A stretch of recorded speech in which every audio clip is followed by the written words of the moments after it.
I've never told anyone this, but I need to get it off my chest. It happened 6 years ago, and I still can't sleep without the lights on. I was driving late at night through a stretch of rural highway, taking a shortcut I wasn't familiar with. My GPS kept losing signal, but I was confident I'd get back on track. The road was pitch black, surrounded by dense forest. The air felt unnaturally still, and my headlights barely cut through the suffocating darkness. Out of nowhere, I saw a woman standing on the side of the road. She looked like she'd just walked out of the woods. Her clothes were tattered, her hair a matted mess, and she was barefoot. She didn't try to wave me down or anything. She just stood there, staring at my car as I passed. I kept driving, but a sinking feeling in my stomach made me pull over about a quarter-mile down the road. Something wasn't right. Against my better judgment, I turned around to check on her, but when I got back to the spot where I'd seen her, she was gone. I should have kept driving.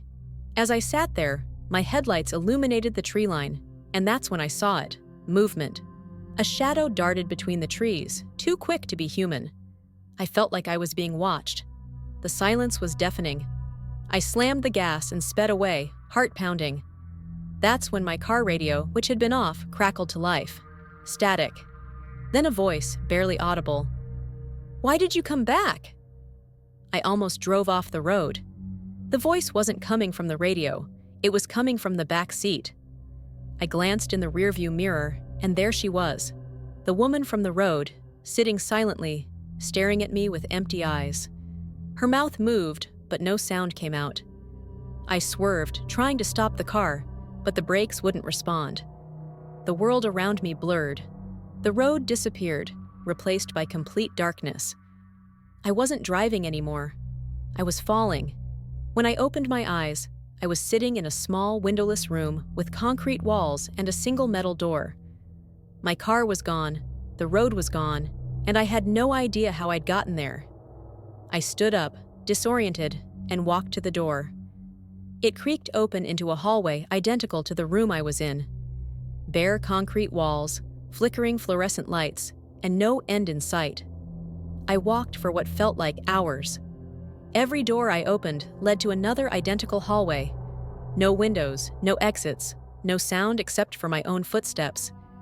I started running, panic clawing at my throat, but no matter how far I went, I couldn't escape. Then I heard it. The sound of bare feet slapping against the concrete, coming from somewhere behind me. I froze. The air grew cold, and I could feel something watching me. I turned around slowly, and there she was again, standing at the end of the hallway. Her head tilted unnaturally to one side, and she smiled. A sick, twisted smile that didn't belong on a human face. I ran. The hallways twisted and turned, but I couldn't lose her. Every time I looked back, she was closer. I don't remember when I started screaming, but it didn't stop her.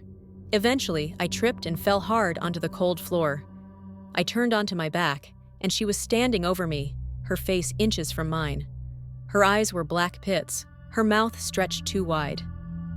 "You shouldn't have come back," she whispered. I blacked out. When I woke up, I was in my car, parked on the side of the road. The sun was rising, and the forest looked normal. But the passenger seat had deep claw marks gouged into the leather, and my rearview mirror was shattered. I didn't tell anyone what happened, but I'll never drive that road again. Sometimes, late at night, I still hear bare feet slapping against the floor.